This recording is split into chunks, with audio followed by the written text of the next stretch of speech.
Please be seated.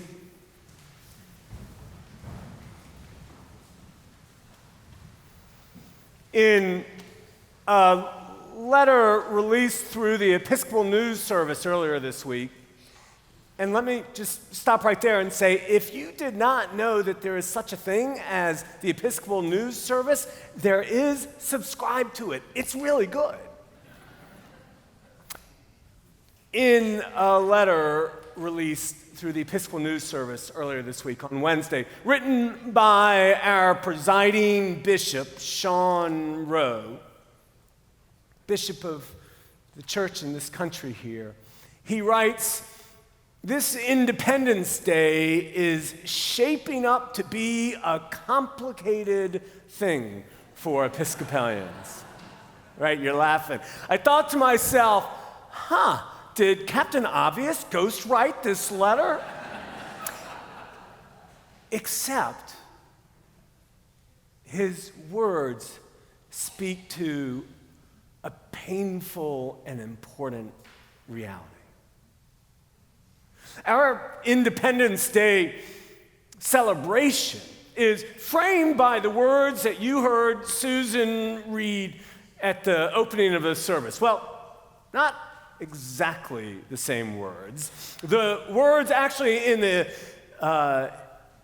Constitution are, we hold these truths to be self-evident that all men are created equal and that they are endowed by their Creator with unalienable rights among these life, liberty, and the pursuit of happiness. Problematic in so many ways, is it not? Problematic sort of in its origins because of the patriarchy, to be sure. Problematic in its history of unfolding as so many of the signers of the Declaration of Independence enslaved Africans that had been kidnapped and brought to this country. Because as our nation has evolved, those of African descent have not been afforded these unalienable rights, have not been allowed to pursue life, liberty, and happiness in the same way as others. Historically, all the way up to this very moment, where we still are struggling with that reconciliation. It is historically problematic how it's framed, and let's be clear that this particular occasion is particularly painful, right? While our neighbors are being kidnapped, arrested, taken off the streets, some of them citizens, some of them refugees, all of them our neighbors, all of them beloved children of God, taken off the streets, and not only is their humanity being ignored, but their due process is being denied. It is troubling because we have a government and a Supreme Court that seems intent upon rulings that are attacking the rights of women in general and of our LGBTQ siblings in particular. It is troubling because a new budget has been passed that will make it so much more difficult for some to receive the right of health care and for others to find food to feed themselves and their families. It is so troubling as we make our way through this weekend, is it not?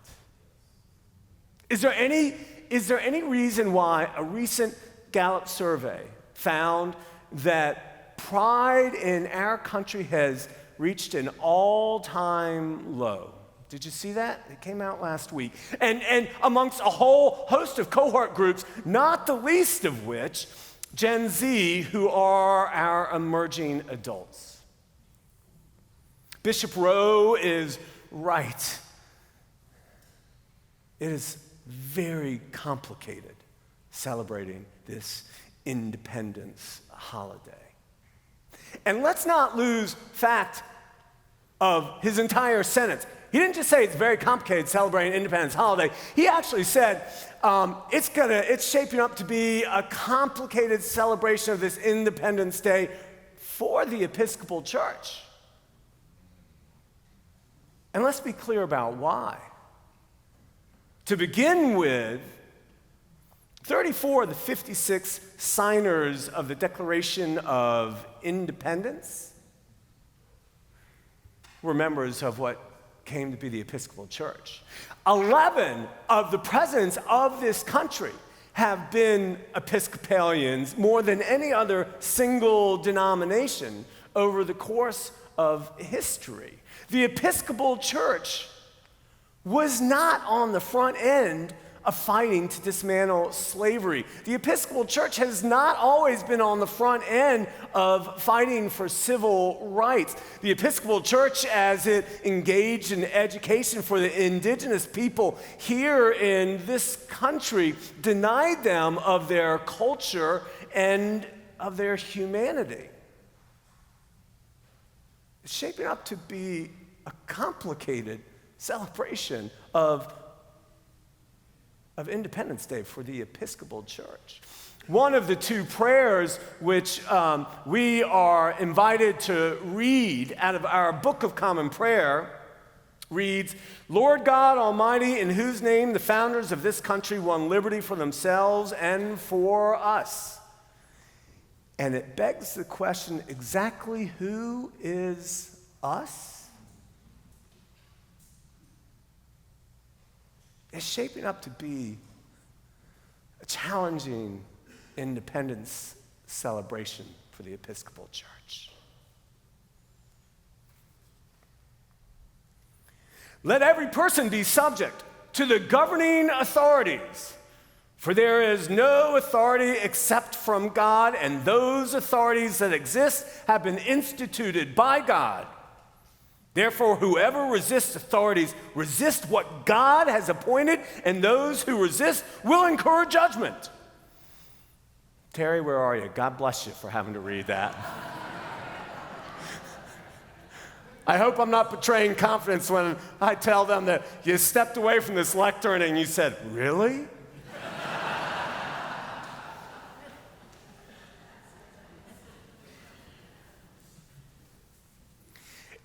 It makes things even more complicated, does it not? Because I guarantee you, there are some people, so-called Christians, who hear these words today, point to them and say, do you see?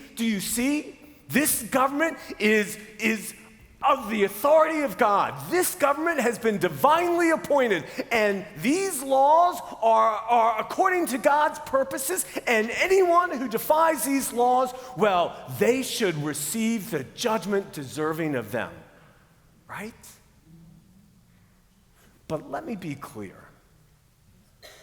I do not believe that these are Christians. These are Christian nationalists. The God whom they seek to follow, indeed, right? The God who they say they believe in is not the same God who I believe in, and I suspect whom you believe in. The Jesus that they purport to follow is not the same Jesus that I have any interest in following, and the laws that they seek to enact are not the laws of God.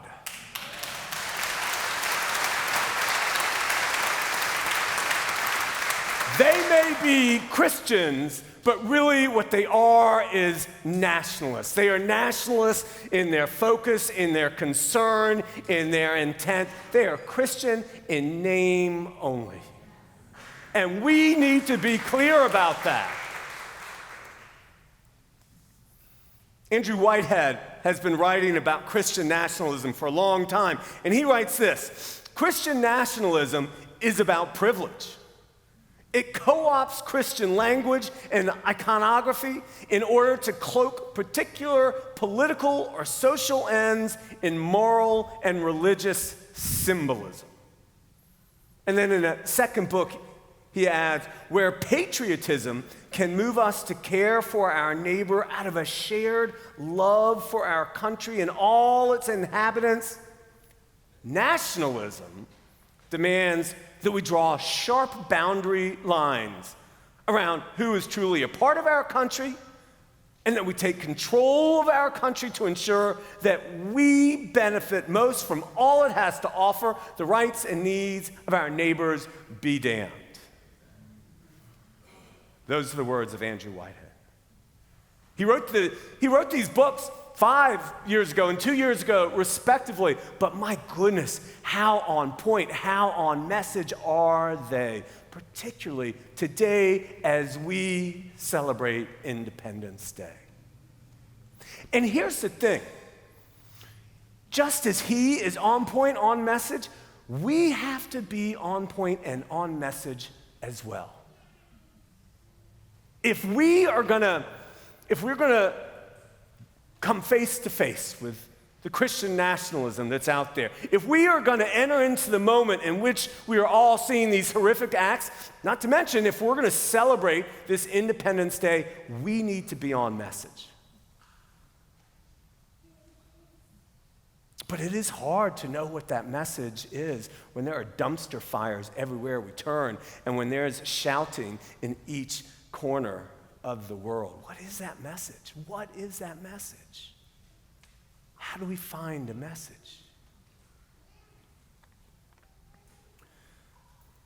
Owe no one anything except to love one another. For the one who loves one another has fulfilled the law. Love is the fulfilling of the law, Paul concludes in today's lesson. You see, Terry, there was some crumb for us in today's lesson. Maybe this is simple, but my goodness, look, we should hear these words and understand that they are the central ethic of the Judeo-Christian tradition. This law, this commandment harkens all the way back to the sacred text where the Shema, the central commandment was love the Lord your God with all your heart, with all your soul, with all your mind, and love your neighbor as yourself. We need to be on message about this. And we need to make sure that message is clear. This is not a love that's a mere sentiment. This is a love that is a call to action. This is a love that is concrete and tangible. This is a love that is life-giving for everyone.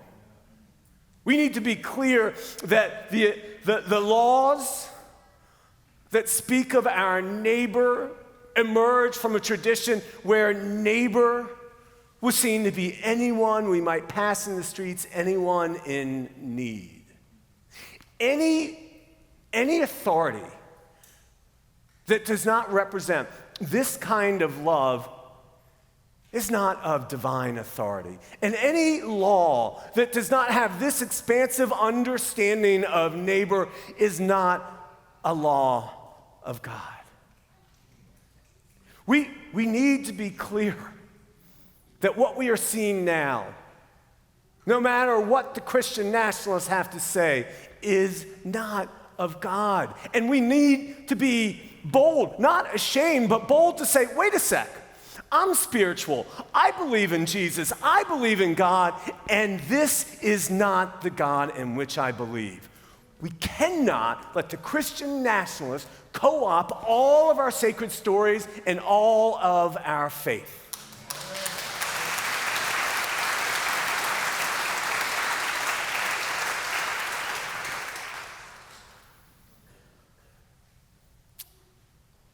Elazar Fernandez is a Filipino theologian, pastor, professor, and he writes this: "This is the norm by which Christ followers need to see themselves in relation to authorities and laws, with life-giving love as the measure of the law.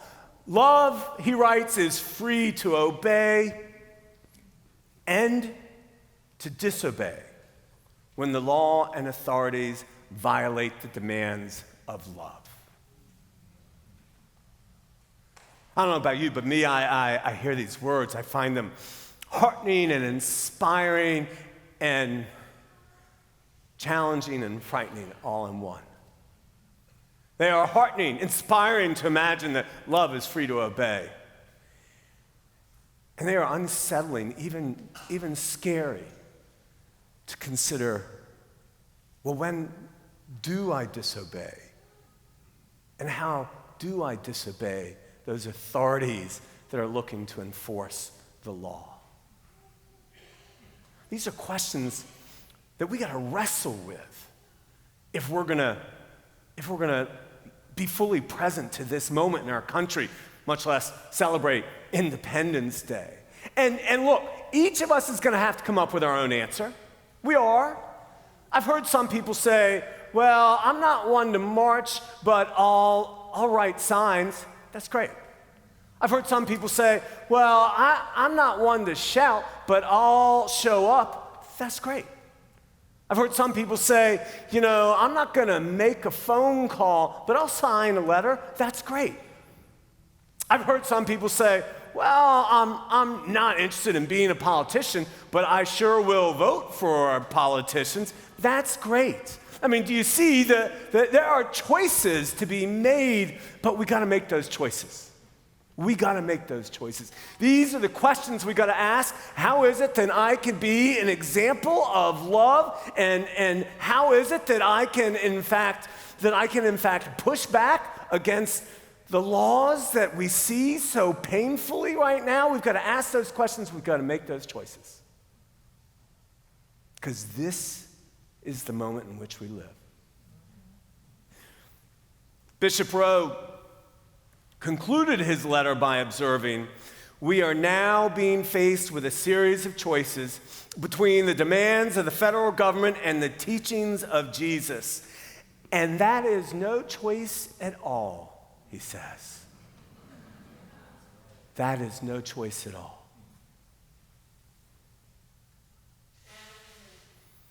So, let me just say, if you think that the choice that's before you isn't that big a deal, if you think, I'm just one person, whatever I choose to do or not do doesn't matter, think again. In fact, let me offer you a few more words from Whitehead, who writes, what you choose to do today to confront white Christian nationalism in your own life, in the lives of those around you, or the systems of which we are all a part, matters, he says. We can commit now to consistently making these choices, hoping that the seeds planted, however small, will someday grow and provide shade to the entire garden where all can flourish. May we find the courage to plant those seeds. And by the grace of God, may we come to live in a country where truly all can truly flourish. Amen.